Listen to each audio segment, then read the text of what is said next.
There's our worm bin in the corner, in the shade of the fence. I have redworms in there, the species E. fetida. It's a non-native species, and as with any non-native species you are considering utilizing, you want to do your research and make sure that the non-native species is one that cannot survive if it escapes into your wild area, or else it might outcompete the wild species, thus degrading the ecosystem. This is not a concern with E. fetida where I live, because E. fetida requires temperatures between 40 and 80 degrees Fahrenheit in order to survive, and so it can't survive our winters, which typically get down to freezing during the coldest month of the year. So here I've taken apart the worm bin so I can show you how I made it. Those are the components. This one here with the spout, this is to drain off what is known as compost tea, worm compost tea. And so this bin right here serves as a receptacle for the juices that are going to drip down from that bin. These clay pots are to raise the level up, to raise it up, to raise that bin up higher than this bin so that liquid will have an area to collect, and it will drain out of this hole here. This is just a bulkhead, and I put some Teflon tape on the connector, and it just opens and closes, and I keep it closed. And I have it straight across so that in case it does get clogged up, I can just more easily poke a stick through there and clean it out.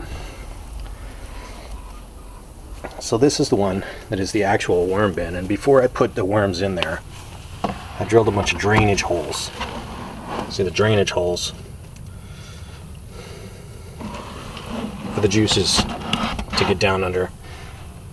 This cardboard is just a piece of old cardboard I found in the yard, and it's just to keep all this stuff from falling down. I juice carrots and apples and things like that, so I put them in there, and the worms really like that kind of stuff.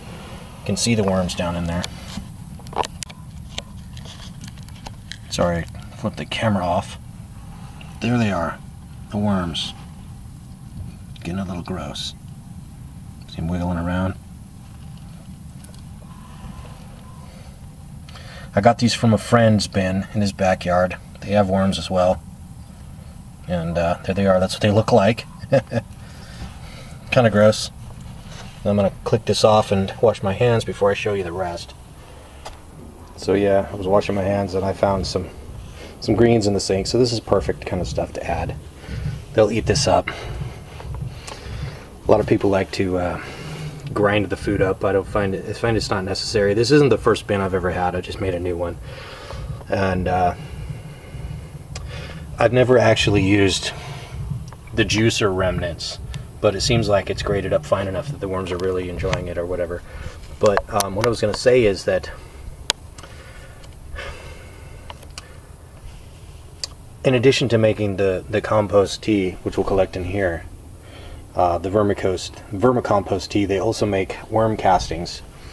This brown material is worm castings that I got with the worms from my friend's yard, and it's really good stuff for gardens, a soil amendment, fertilizer. So yeah, basically this bin just sits up on top inside of this bin. Got the tarp in the way a little bit. Fix that. So yeah, it just sits like that, one on top of the other. There's plenty of ventilation. They need ventilation. There's ventilation up under here. But you do want them to be covered because they do like darkness. And so the lid. So that's what it looks like with the lid. But you also want to keep the rainwater out of here, otherwise it'll just overflow and will dilute the tea. So I have a little tarp.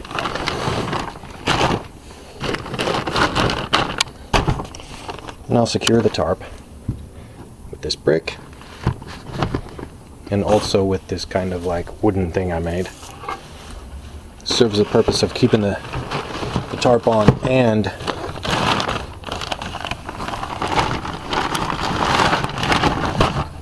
and keeping the raccoons out. And if you think that raccoons won't stoop so low, think again, because they will totally destroy your worm bin and get at whatever food remnants you put in there. So that's generally what one looks like. Now, it's summertime, so it's very, very hot. And like I said, they don't survive temperatures below 40. So in the wintertime, I'm going to basically take them, put that whole setup right there. And as you can see right now, it's a good 97 degrees in here. So it's way too hot for the worms during the summertime in the greenhouse, but it'll be perfect for them during the winter. So that's a basic worm bin. And if you have depleted soils like we've got, it should come in very handy for helping you to amend your soil quality and improve your garden. One more thing I want to show you is that this is going to fill up. You're going to have so much stuff in here, it's going to start getting up, you know, to this level, and you're like, oh my god, I have so much castings, worm castings and worms in here. They're going to populate like crazy. They're going to go through this food so quickly. What do you do at that point? Well, what you do is you take another bin, an identical bin. I don't have the holes drilled in this one yet, but you want to drill the holes in this one just like you have holes in this one.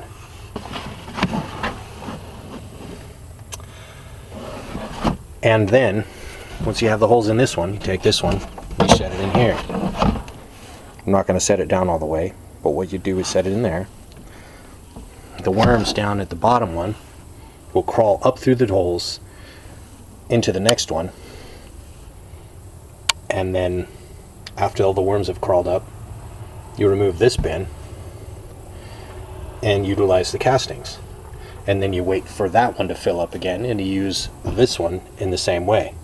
So you keep revolving, one bin on top of the other, the bottom one acting as the drainage for the compost tea and the top one acting as the escape for the worms to get up and out of the bottom one.